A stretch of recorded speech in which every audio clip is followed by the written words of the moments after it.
네, 뒷줄.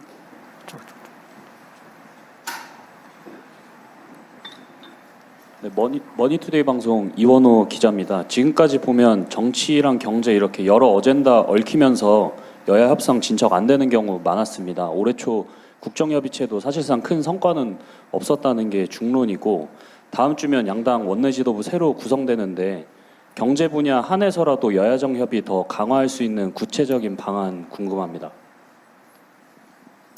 지난번 국정협의체가 사실은 거의 처음 있는 일입니다.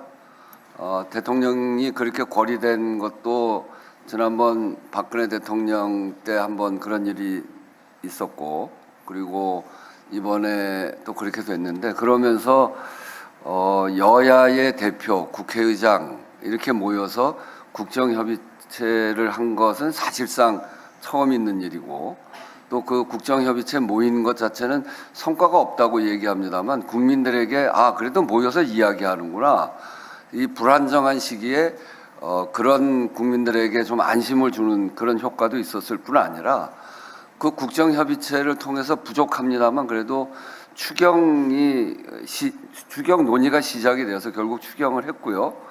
또 나아가서 연금 개혁에 관해서도 거기서 많은 논란이 있었습니다만, 연금의 모수 개혁까지, 그 전까지 보면 그게 18년인가 걸린 거 아닙니까?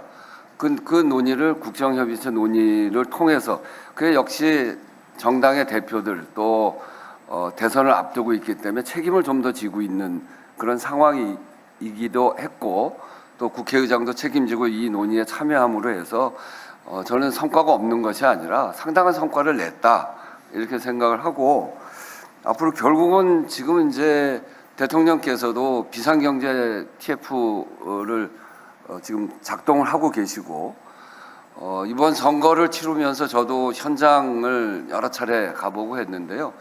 국민들의 삶이 진짜 정말 도탄에 빠졌다, 이렇게 얘기해도 과언이 아닙니다. 작년 2분기부터 올해 1분기까지 우리 성장률이 0.1%가 됐습니다. 근데 이거는 성장하지 않고 멈췄다는 얘기거든요. 오히려 물가 상승률이 2%까지 된 거를 보면 국민의 삶이 훨씬 후퇴한 거죠. 자영업의 상태는 정말 말할 수 없는 정도의 상황이 되어 있고, 그래서 저는 우선 새 정부가 해야 될 가장 중요한 일은 국민의 경제를 살리는 일.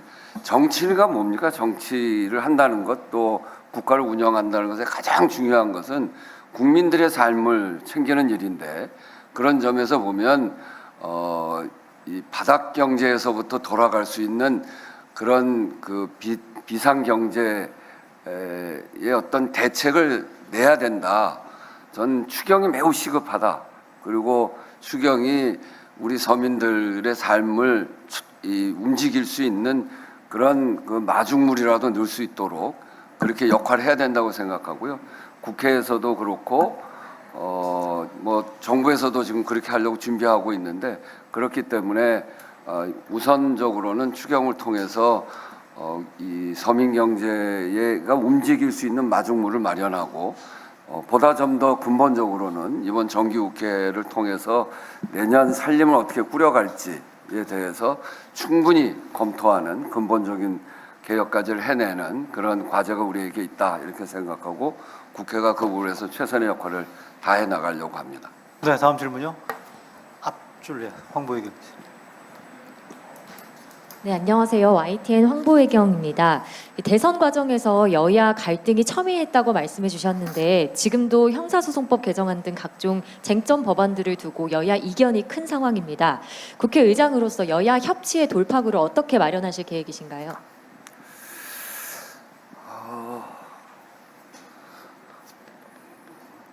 이게 이제 여야 협치가 말처럼 쉽질 않죠. 제가 제 경험으로 보면 저는 제일 어려울 때마다 뭘 합니다. 제가 국회에서 국회 운영과 관련된 직을 4번을 했는데, 원내 수석부대표는 박근혜 정부 첫 해에 했습니다. 정권이 바뀌고 첫 해가 제일 어려울 때고 협치가 제일 잘 안 될 때입니다. 변화가 제일 크고, 원내 수석부대표는 박근혜 정부 첫 해 했고요. 그리고 원내대표는 문재인 정부 첫 해였습니다. 국회 예결위원장은 윤석열 정부 첫 해였습니다. 국회의장은 첫 해가 아니겠구나 이렇게 생각했는데 어찌 하다 보니까 또 새 정부의 첫 해가 됐습니다. 첫 해 전공 국회의원인데 국회의장도 아주 갈등이 어느 때보다도 갈등이 첨예한 시기에 국회의장이라는 점. 그래서 나는 이렇게 갈등 때 일을 많이 하라는 운명을 지고 태어났나 보다 이런 생각을 속으로도 합니다.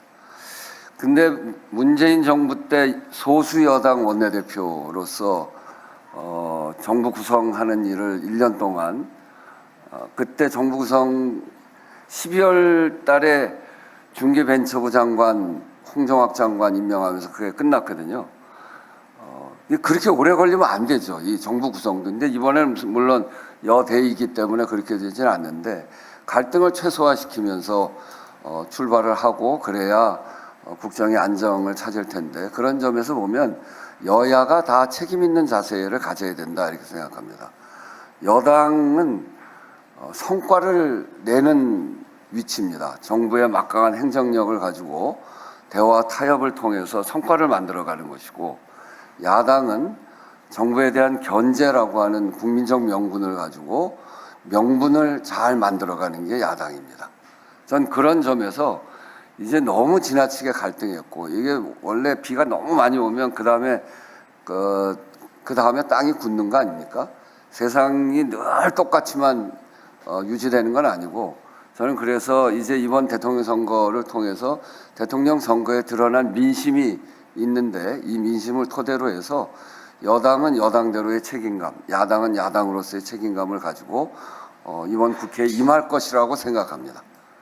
12일 본회의가 여당에서 미룬 것은 그런 의지의 한 반영이 아닌가 하는 생각을 갖고 있고 앞으로 새로운 여야 원내대표가 뽑혀져 나올 텐데 그 과정을 통해서 또 새로운 원내대표들과 국회의장이 이런 제가 갖고 있는 이런 굉장한 갈등기의 역할을 쭉 해왔던 국회의장으로서 이것을 새로운 정부가 안정적으로 출발하고 그리고 국민들의 삶이 너무 어렵기 때문에 제대로 역할을 할 수 있는 정부로 안착하는 것이 굉장히 중요한 일이고요.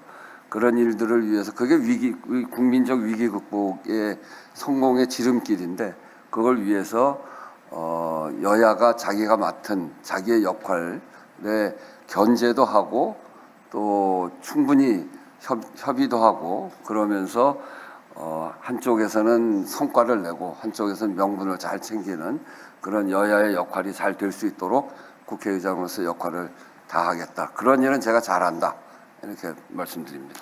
네, 이번에 뒤쪽 열로 가겠습니다. 네, 서비서님. 가운데 열 뒤쪽 열 손 드신 쪽으로 가주실래요?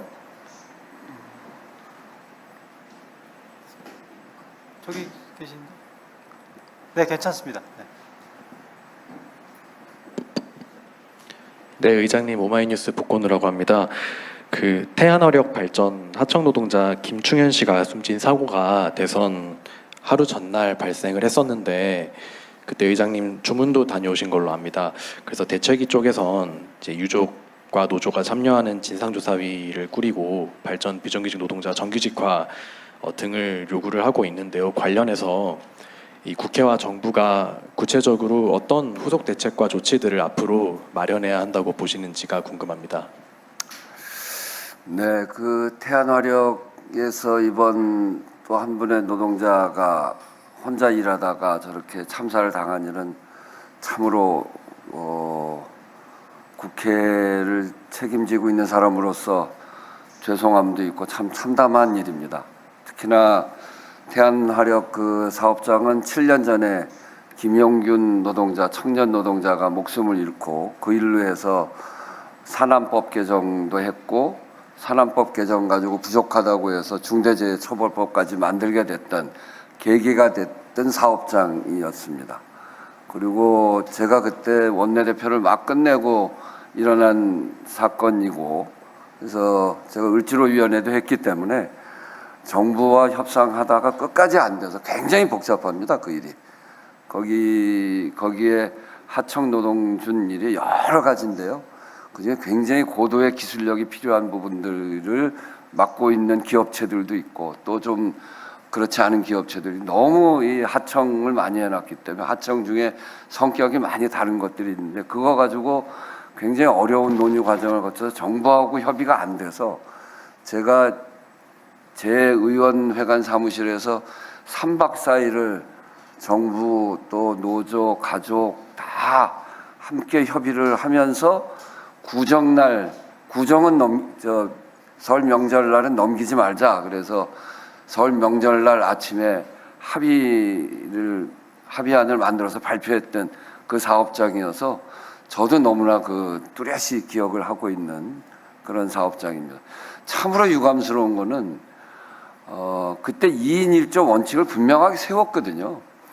근데 요번에 가보니까 비상 버튼이 있어서 옆에 한 사람만 있었으면, 비상 버튼을 눌렀으면 목숨을 잃지는 않았을 그런 사업장인데 2인 1조 원칙이 지켜지지 않은 거에 대해서 매우 유감스럽고, 간 게 제가 8일 날 갔으니까 사고 난 지 7일차 되는 날인데 노동청장도 오고 회사의 대표도 오고 그랬는데, 이 사고가 제가 보기엔 도저히 이게 어떻게 사망 정도까지 갈 그런 선반의 작업장의 모습이, 그런 작업장에 손이 끼어 들어가면 들어갈 정도일까? 근데 거기서 목숨 잃은 게 너무 이해가 안 돼서 어떻게 사고가 났냐 물어봤더니 노동부도 그렇고 그 사업장의 책임자도 그렇고 아직 원인 파악이 제대로 안 돼 있다는 거예요. 이게 너무나 한심한 일이죠. 저는 이 문제는 정말 제대로 다뤄야 된다고 생각합니다. 국민의 생명과 안전을 지키는 일이 국가의 가장 중요한 일이고, 그것이야말로 민생이죠. 일하다가 죽는 사회, 이제는 그것은 안 된다 이렇게 생각하고, 아직은 근데 정부가 이 일을 책임지는 단위가 생겨 있질 않습니다. 이제 막 시작하는 정부여서 우선은 국회가 국회의원들과 함께 관련 상임위 또 관심 있는 의원들과 함께 이 문제를 대처해 나가겠습니다만, 정부 부처가 제대로 빠른 속도로 진행이 될 텐데, 확인되는 대로 물론 이제 실무적으로 돌아가는 단위는 정부에 있기 때문에 실무적으로 돌아다니는 정부 단위와 함께 이 문제의 해법을 찾아 나가는데 저도 관심을 갖고 해 나가겠습니다. 네, 다음 질문 둘째 줄, 경향. 네, 안녕하세요. 저 경향신문의 박하연입니다. 이제 앞서서도 개헌 관련해서 질문이 나오긴 했지만 어쨌든 의장께서는 좀 개헌을 추진하시기에 적어도 언제부터는 추진해야 한다고 보시는지 이런 구체적인 시점이 궁금하고요. 그리고 단계적으로 추진한다면 어떤 내용이 좀 필수적으로 들어가야 한다고 보시는지도 여쭙니다. 저는 지난번에 대선과 함께하자, 할 수 있는 부분 함께하자 할 때 할 수 있었으면 참 좋았다 이렇게 생각해요. 이제 나중에 이재명 후보도 그렇게 얘기를 하더라고요. 그런데 그땐 돌이켜 생각해 보면 박근혜 정부 박근혜 대통령에 대한 탄핵 때와 윤석열 정부의 탄핵 때 그 이후의 과정이 너무나 달랐잖아요. 그래서 국민적으로 볼 때도 이 윤석열 대통령에 대한 탄핵 심판 그 이후에 파면 이후의 상황 이런 것들을 보면 탄핵에 집중하기 어려웠던 게 분명했던 것 같습니다. 저도 그래서 한덕수 권한대행이 헌법재판관 둘 임명하는 걸 보고 안정적으로 논의하기가 어렵겠다 이렇게 판단해서 그때 개헌을 뒤로 미루자 이렇게 이야기를 했는데 그런 점에서 그때는 할 수가 없었고 이제 해야 될 텐데, 지금의 가장 중요한 과제는 정부가 안정되는 일이 가장 중요한 일입니다. 우선은 근데 지난번 인수위 없이 시작한 정부가 어떤 속도로 안정될 수 있는지 좀 더 두고 봐요. 이거 완전히 새로운 사례이기 때문에 인수위 없이 진행된다고 하는 거는 다 준비가 안 돼 있다는 걸 이야기해요. 지난번에 가장 큰 문제는 이 국무위원 임명을 3명, 3분, 4분 이렇게 국회로 추천해 오면서 청문회가 너무 오랫동안 계속 청문회를 했습니다. 12월까지. 그러니까 그 청문회 기간 동안 계속 국회가 파행되고 그런 과정을 거치면서 국정이 제대로 운영이 되지 못했거든요. 이번엔 물론 그렇게 되지는 않겠습니다만 그럼에도 불구하고 여러 가지 요소가 인수위가 없다고 하는 요소가 어떻게 작동할지 그건 아직 이제 좀 두고 봐야 됩니다. 개헌 논의를 하려면 국정이 좀 안정되고 돼야 그런 일들이 진행이 될 수 있을 텐데 그런 점에 대해서는 정부와 그리고 각 정당 그리고 시민사회 이게 모두가 개헌을 이제는 사회 대개혁까지를 포함해서 이게 개헌은 권력구조 개편을 하는 것뿐만이 아니라 지방 분권 그리고 지금 38년, 87년 개헌 이후에 우리 사회의 변화 이거를 담아내지 못하지 않았습니까? 저는 입법부, 이 법 제도를 만든다는 것은 사회의 변화를 향해서 또는 변화된 상황을 길로 만드는 것이거든요. 그 국회가 하는 거죠.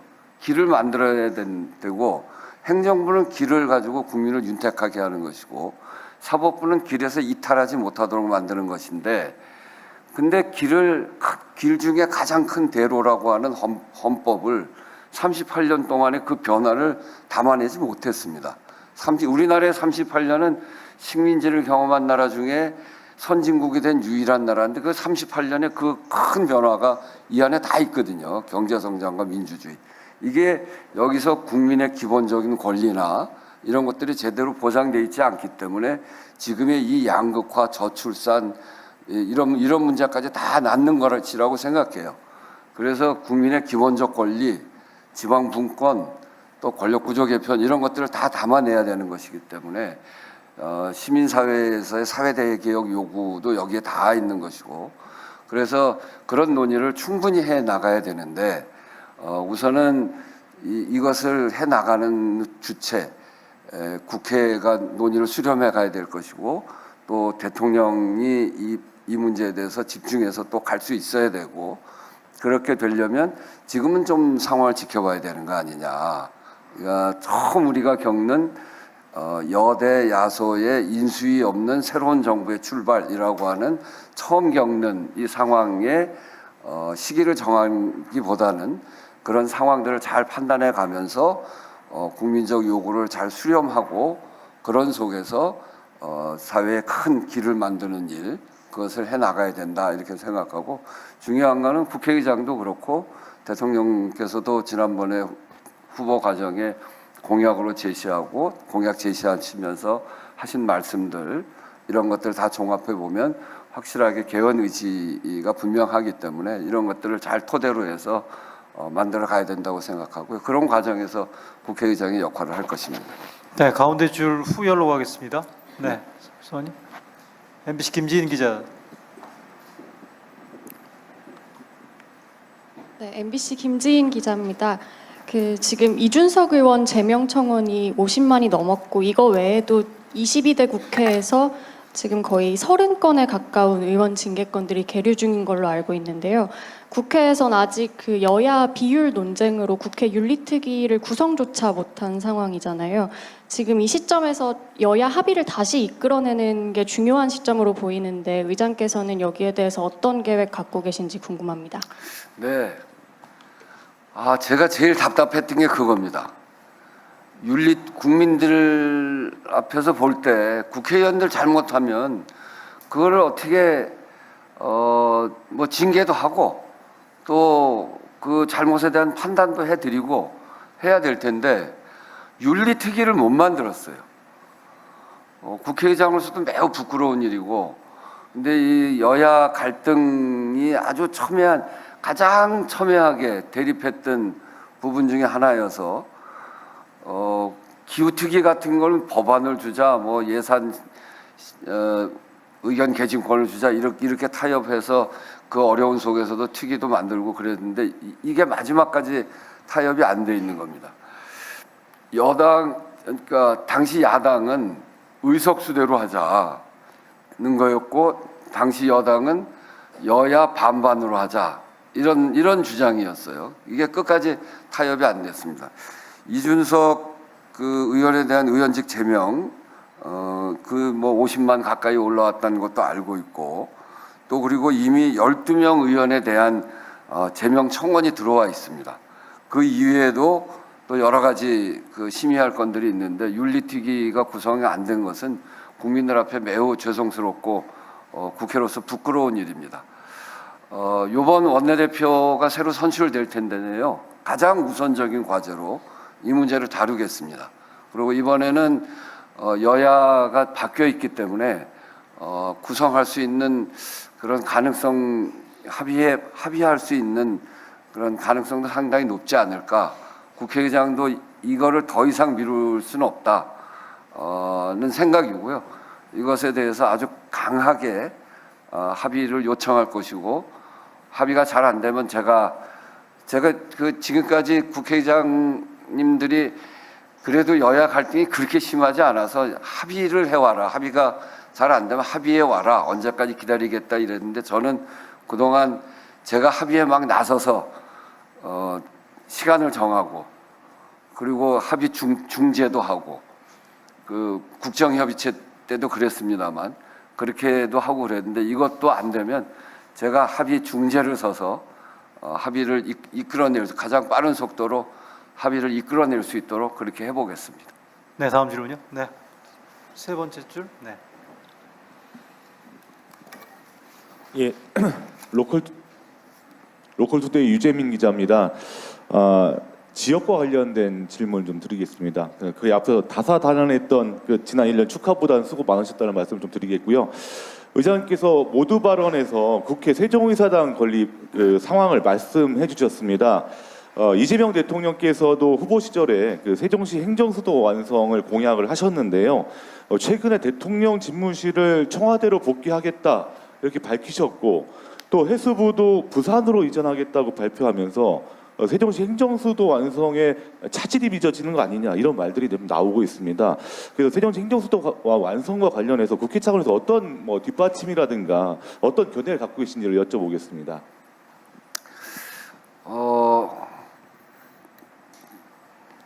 지금 이제 수도라는 표현을 쓰기는 좀 어렵죠.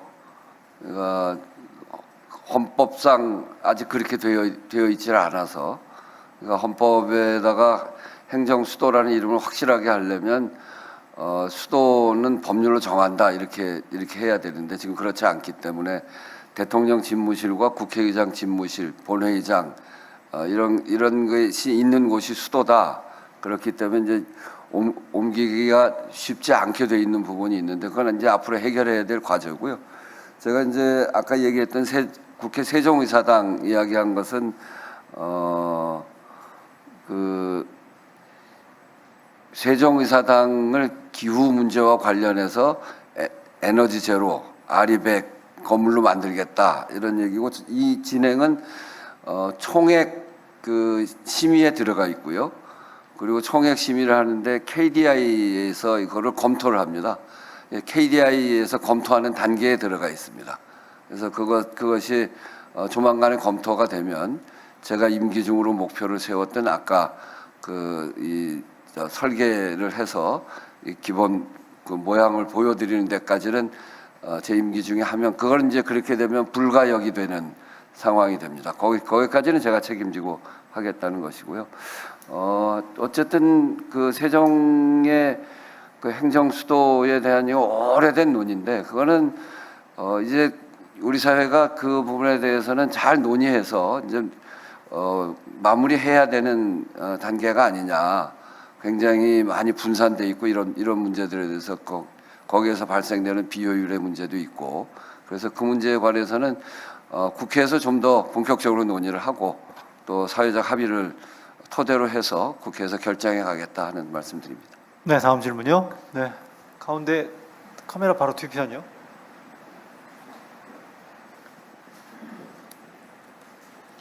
네, 매일경제 구정근 기자입니다. 의장님께서는 여소야대 국면에서 개혁 의장을 표방하며 취임하셨는데요. 조기 대선으로 정권 교체가 이뤄지면서 여당이 더 의석수가 많아진 상황으로 변화했습니다. 혹시 국회의장님께서는 중립성과 국회의 절제를 이끌어내기 위한 방향의 변화가 좀 있으실 예정인지, 혹시 있다면 어떤 방향인지 여쭤보고 싶습니다. 저는 그 중립성에 대해서 늘 하는 이야기입니다만 제 입장은 확고하고 불변입니다.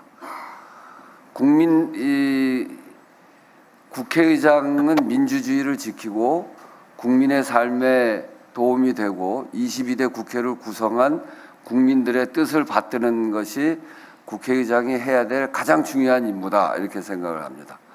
따라서 지난번 비상계엄 이후에 제가 그 비상계엄을 해제하고 또 그 이후에 탄핵 과정 또 이런 등등의 과정에서 중립성을 훼손한 거 아니냐 하는 그런 문제 제기들이 일각에서 있었는데, 저는 그건 중립성을 해쳤다고 생각하지 않습니다. 국회의장으로서 본연의 민주주의를 지키는 일이었고 그 일은 앞으로도 그렇게 할 겁니다. 근데 이제 상황이 변화가 돼서 이제 그런 일 때문에 뭐 중립성 문제는 이제 앞으로는 좀 더 좀 다른 양상으로 변화될 거라고 보여지는데요. 지금의 문제는 그 단계를 넘어서 한편으로는 훼손돼 있던 민주주의를 제대로 회복해가고 또 거기에 있었던 문제들을 잘 정리하는 과정에 국회의장으로서 역할이 있습니다만, 이제는 또 한 단계 우리 사회가 진전을 해서 지금은 국민의 삶, 민주주의, 우리가 생각하는 정치적 민주주의의 그 다음은 뭐냐? 일한 만큼의 대가를 받고 억울한 힘이 약하다고 억울한 꼴 당하지 않는 사회, 이런 사회, 국민의 삶을 제대로 보장받는 사회로 가야 되지 않겠습니까? 그래서 민주주의는 누가 집권했다로 평가되기보다는 국민의 삶이 얼마큼 변화됐느냐로 최종적으로 평가된다고 생각합니다. 그런 점에서 국회의장은 그런 역할에 맞춰서 해 나갈 겁니다. 그래서 그런 부분에 대해서 국회의장의 역할은 굉장히 분명하다는 말씀을 드리겠습니다. 다음이요. 네. 후열로 가겠습니다. 아닙니다. 저기 육건호 비서관님, 예, 그 라인이요. 네. 네, 일요신문 정소영 기자입니다. 사실 앞서 방미 관련 이야기도 있기는 했는데요. 이제 의회 외교에 대한 중요성도 부각되고 있습니다. 근데 현 상황에서 이재명 정부가 국익 중심의 실용 외교를 핵심 기조로 내세우고 있는데, 그럼 의회 외교 차원에서 어떤 전략을 좀 가지고 나아가실지, 그러면 이런 의회 외교가 외교부 등의 이런 행정부 차원의 외교와 어떤 차별화를 가지고 나아가실지 좀 여쭙고 싶습니다. 행정부 차원의 외교는 이제 아주 양쪽의 행정적인 성과를 내고, 그리고 어느 것이 국익에 맞냐 맞지 않냐 이런 거를 아주 디테일하게 따져야 되고, 이게 어느 일방이 일방적으로 유리하고 불리할 해서는 안 되기 때문에 그런 점에서 아주 디테일한 협의를 하는 거라고 볼 수 있죠. 국회 외교는 좀 다릅니다. 국회 외교는 국회의원들 간의 이 관계거든요. 국회가 행정부에 영향을 크게 미치고 있는데, 국회의원들 간의 외교는 구체적인 현안이 없어도 개인적인 인간관계, 또 여러 차례 만나면서 사람에 대한 신뢰, 이런 것들이 토대가 됩니다. 그리고 국회의원들이 초선 때는 모르지만 그래도 재선, 3선, 4선 이렇게 되면 개인적으로 가까운 의원들도 상당히 많아집니다. 자기가 나는 이 나라 좀 해보겠다 하는 사람들, 그런 분들로 의원 친선협회가 만들어지는데, 그러면 거기에서 의외의 성과들이 많이 생깁니다. 이를테면 저는 카자흐스탄하고 관계가 많아요. 제가 홍범도 장군 기념사업회 이사장이고, 그리고 홍범도 장군 흉상을 카자흐스탄에서 모셔오고, 그런 과정에 또 저희 외교부가 독립운동하면서 고려인이셨단 말이에요. 그러니까 고려인 후손 국회의장이에요. 그러니까 고려인들이, 그곳에 사는 중앙아시아 고려인들이 저에 대해서는 정말 각별하게 생각해요.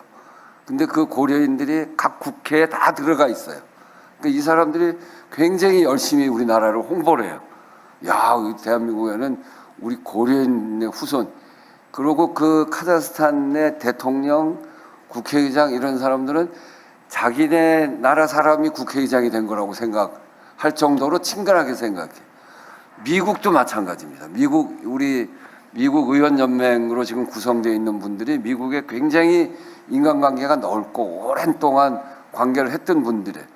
거기에서 이런 현안들에 대한 설명, 이거는 정부 간 협의에서 이해관계를 잘 따져서 하는 설명보다 훨씬 깊은 논의를 할 수 있는 그런 강점들이 있죠. 그래서 의회 예결을 폭넓게 하는 거는 행정부의 대통령의 외교, 장관의 외교를 뒷받침하고 그걸 보완해주는 굉장히 중요한 역할을 하게 됩니다. 그래서 저는 이 의회 외교가 좀 더 활성화되고 전략화되고 그렇게 해야 될 필요가 있다고 생각하고, 제가 이번 비상계엄 이후에 70몇 개의 나라의 대사들, 뭐 정상들 이렇게 그렇게 거의 뭐 매일 만나다시피 만난 이유도 이제 바로 그런 건데, 그런 점에서 의회 외교가 갖고 있는 강점이 굉장히 크기 때문에 이것을 활성화시키고, 특히 지금은 미국과 관세 협상을 해 나가야 되는데 우리의 조건, 또 저는 트럼프 대통령이 잘못하는 것도 굉장히 많으신 것 같아요. 그래서 그런 점들에 대한 오해도 풀고 이렇게 해가면서 하려면 의회 외교를 통해서 충분히 신뢰를 갖고 있는 의원들이 아주 자유롭게 또 이렇게 충분히 활동할 수 있도록 뒷받침도 하고 국회의장도 돕고 할 필요가 있다고 생각합니다. 네, 다음에 육비서관님. 예, 동아일보 조홍영 기자입니다. 헌법 128조 2항 관련해서 질문을 좀 드리고 싶은데요. 대통령의 임기 연장이나 중임 변경을 위한 헌법 개정은 개정 제한 당시 대통령의 효력이 없다는 조항에 대해서 이재명 대통령께서 후보 시절 기자간담회에서는 이론적으로는 개정 당시 국민의 뜻에 따르는 게 국민 주권주의에 맞다고 말씀을 하셨는데, 의장께서는 좀 어떻게 보시는지 궁금합니다. 임기 연장 조항인가요? 그 앞에 질문을 좀 다시 한번. 예, 임기 연장이나 중임 변경을 위한 헌법 개정은 개정 제한 당시 대통령에 대해 효력이 없다는 조항이 헌법에 있지 않습니까? 네. 이 조항에 대한 의장님 생각을 여쭙습니다.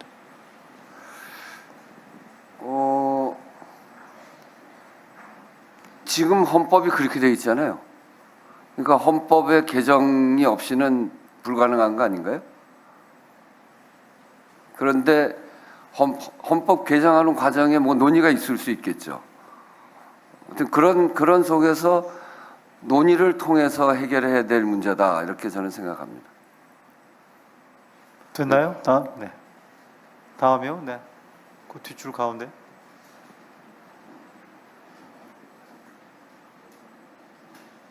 예, 시사오늘 이윤혁 기자입니다.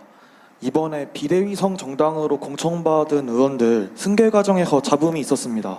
이 때문에 준영동 비례제로 인한 위성 정당에 대한 문제점이 지적되고 있는데, 이와 관련해서 의장께서는 어떤 방식으로 개선돼야 느끼는지 여쭙고 싶습니다.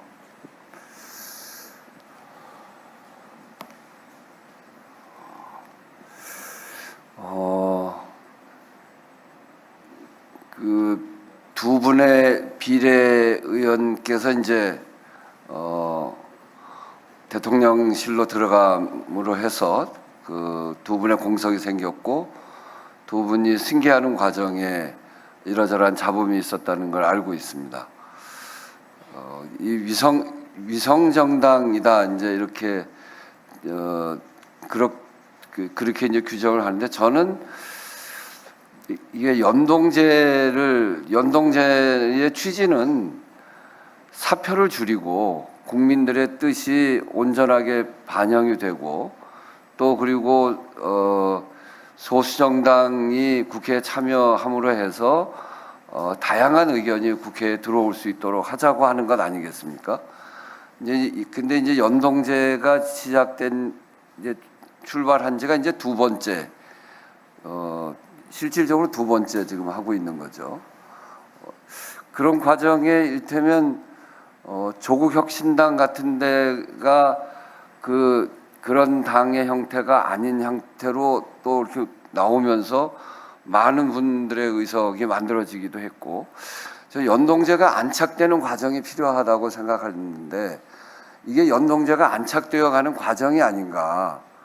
이제 그래서 이게 역사가 좀 쌓여져 가야 된다. 기본적으로는 정치를 개혁하는 데 있어서는 여러 당의 여러 국민들의 여러 의견이 국회로 모일 수 있어야 되고, 그렇게 하려면 다수당이 국회의 의석을 가지고 참여할 수 있어야 되고, 그렇게 하기 위해서는 또 국민들의 표가 사표가 되지 않고 이게 실제 표로 그 자기 의견을 반영할 수 있는 구조가 되기 위해서 연동제가 필요한데, 두 번째 실험한 연동제까지 아직 완성돼 있는 연동제라고 볼 수가 없는데, 이런 문제도 생겨나고, 그래서 이런 것들을 토대로 해서 다음 연동제를 할 때는 좀 더 이 정당 형태가 완성된 형태로 그리고 많은 정당들 뿌리를 내리기 위해서 굉장히 노력하고 있고, 그런 속에서 연동제가 전 완성돼 갈 거라고 생각합니다.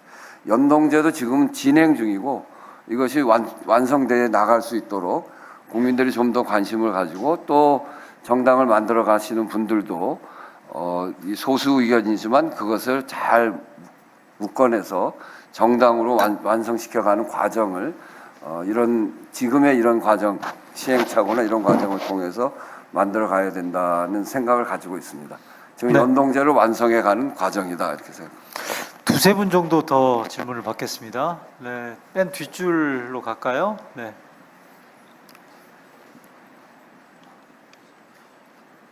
네, 의장님 안녕하십니까? 데일리안의 김찬주 기자라고 합니다. 앞서서 질문이 나왔지만 조금 더 구체적으로 여쭈면요. 지금 국회가 여당의 형소법 그리고 선거법 개정안 처리를 놓고 시끄러운 상황이 계속 지속이 되고 있습니다. 해서 관련 법안이 위인 설법이다 이런 비판도 나오고요. 그런 반면에 헌법 84조 해석을 두고 이참에 입법으로 대통령 임기 중에 재판을 완전히 중지를 해야 한다, 마침표를 찍어야 한다, 이런 양측의 의견이 첨예하게 대립되고 있는 상황입니다. 해서 관련 법안들에 대한 의장님의 입장이 궁금하고요. 이런 법안들이 통과될 경우에 추후 정권에 어떤 변화를 줄 것으로 예상하시는지 두 가지가 궁금합니다. 일단 국회의장은 각 법안에 대해서 찬성한다, 찬성하지 않는다 이렇게 얘기하는 것은 적절치 않습니다. 그러니까 국회의장은 올라온 안건에 대해서 잘 정리해서 의결하는 절차를 진행하는 게 기본적인 역할이기 때문에 이 법안에 대해서 나는 이렇게 생각한다, 저렇게 생각한다, 찬성한다, 찬성하지 않는다라고 하는 의견을 제시하는 건 적절치 않은 것 같고요. 이번에 여당에서 10일을 미룬 거, 또 고등법원에서 재판기를 헌법 84조를 근거로 해서 재판기를 미룬 거, 또 그리고 어제는 대장동 재판도 미룬 거, 이런 것들이 뭐 지금 이제 이렇게 저렇게 어떤 느낌인지가 지금 보여지고 있는 거 아니겠습니까? 그런 속에서 이 법안들이 논의되는 과정을 거칠 텐데, 저는 이제 새로운 원내대표가 뽑혀질 테고, 새로운 원내대표가 뽑혀지면 이러한 사정까지를 토대로 해서 여야 원내대표 협의를 통해서 거기에서 의견들을 모아가는 게 좋다, 이렇게 생각합니다. 네, 다음이요. 이번에 저희 가운데 줄 구자준 채널A 기자. 네.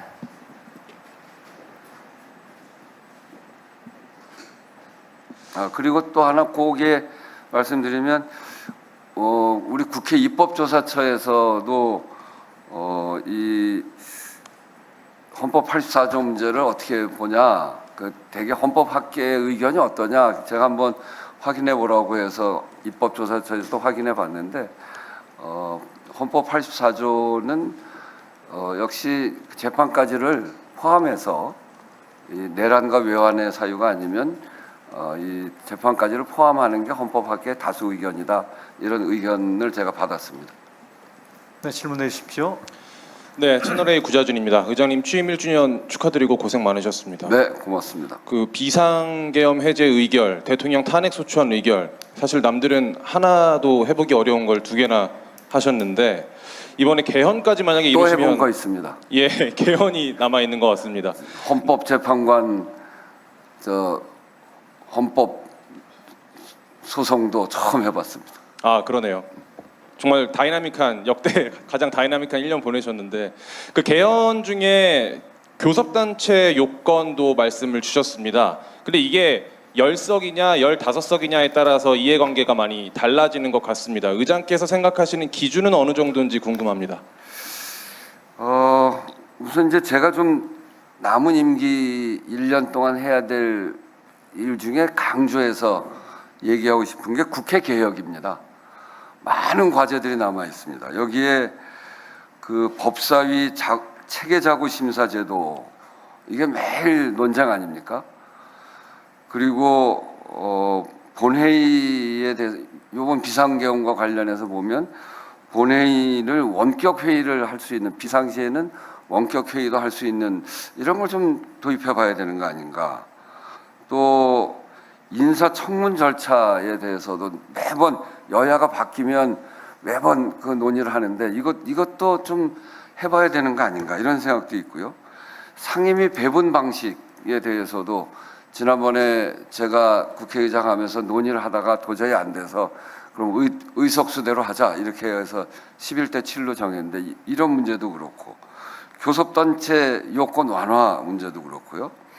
그 다음에 이게 법을 시행령으로 자꾸 만들어가는 행정입법 심사 부분을 국회에서 강화시키는 이런 부분도 있고 국회 경호 경비 체계 개선하는 문제도 있고 국회 예산 통제권을 강화하는 문제도 있고 또 의사진행 자료 요구 권한 강화하는 문제. 이런 국회 개혁의 과제들이 굉장히 많습니다. 요번에 할 수 있는 거는 22대 국회에 적용해서 하고 이해관계가 첨예해서 요번에 하기 어려운 거는 23대로 넘기되 요번 1년 동안에 하자.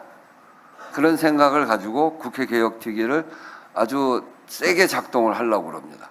그리고 저는 이 일을 꼭 해야 되겠다는 생각입니다. 저도 원내대표도 해보고 뭐 그래서 이렇게 매번 부닥치는 문제를 그대로 여야 바뀔 때마다 다른 소리하고 그러면서 계속 끌고 가는 거에 대해서 더 이상 놓으면 안 되겠다. 그래서 국회의장 하는 동안에 당장 할 수 있는 건 하되 합의할 수 있는 건 하되 합의는 안 되지만 생각은 똑같은 거. 그 법사위를 누가 할 거냐, 상임위 조정을 어떻게 할 거냐. 그거는 서로 요번 이해관계 말고 다음으로 넘겨서 23대로 하면 합의해 볼 수 있는 거거든요. 이 여야일 때마다 내는 이 원내대표들이 내는 법이 똑같아요. 그런데 여 때 입장과 야 때 입장이 달라가지고 안 돼. 그러니까 다음번을 향해서 할 수 있는 이런 것들 해보자 하는 생각을 가지고 국회 개혁을 이번에 아주 강조해서 기사를 써줄 때도 이거 좀 강조해서 써주십시오. 교섭단체 요건 완화는 필요합니다. 저도 제가 원내대표 할 때 문재인 정부 첫 해 그때 교섭단체가 4개가 있었어요. 우리가 민주당, 제가 있었던 당은 민주당이고 자유한국당, 국민의당 그리고 뭐였지? 바른미래당 이렇게 4개가 있었는데 그때 굉장히 소수 정당에서 굉장히 어려운데 4개 정당이 되다 보니까 약간의 스펙트럼 차이가 있어요. 나머지 세 당이 다 야당이었는데 진짜 야당 역할을 했습니다. 그래서 처음 시작할 때는 3대1로 교섭하는데 하다 보면 자기 그 당의 지지자들이 얘기하는 게 조금씩 다르기 때문에 거기에 스펙트럼이 있어서 거기에 맞춰다 보면 그러면 해결이 됩니다. 그래서 정당 두 정당은 해결이 안 되는데 3정당만 돼도 어려운 문제가 다수 의견으로 해결될 수 있는 길이 열리거든요. 이제 그런 점에서 보면 정당이 조금 더 이렇게 다수 정당으로 가는 게 국회가 원활한 논의 구조, 협치의 구조를 만들어 갈 수 있는 거기 때문에 좀 늘어나면 좋겠는데 교섭단체 요건 완화를 얼마큼 할 거냐 그것도 지금 이미 이해관계들이 다 생겨 있어서 이게 쉽지 않습니다. 그래서 이거는 지금 크게 상황이 변해 있는 만큼 여야 교섭단체 협의를 통해서 할 수 있는 게 어디까지인지를 충분히 검토를 하고 이 부분을 국회 개혁특위에서 논의할 수 있도록 그렇게 해 나가겠습니다. 네, 마지막으로 한 분 더 받겠습니다. 질문. 네.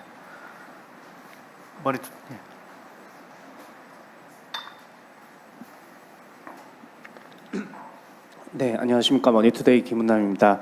그 말씀을 마침 주셔가지고 제가 추가로 조금 더 묻고 싶은데요. 그 법사위 문제가 뭐 23대로 넘길 수 있다라고 말씀을 주셨는데 지금 이미 국민의힘하고 민주당에선 그 문제를 가지고 서로 다른 의견을 강하게 표출하고 있습니다. 이 중재를 맡으셔야 되는 의장님 고심도 깊어질 수밖에 없는데 이게 중재를 하시려다 보면 어느 정도의 방향성을 주시는 게 더 효과적일 때가 있잖아요. 그 의장님께서 이 기회에 한번 말씀을 주실 수 있으실지 의견을 듣고 싶습니다. 그거는 여야 협의에 맡겨놓으시죠. 제가 이야기하기는 적절치 않을 것 같습니다. 왜 그러냐면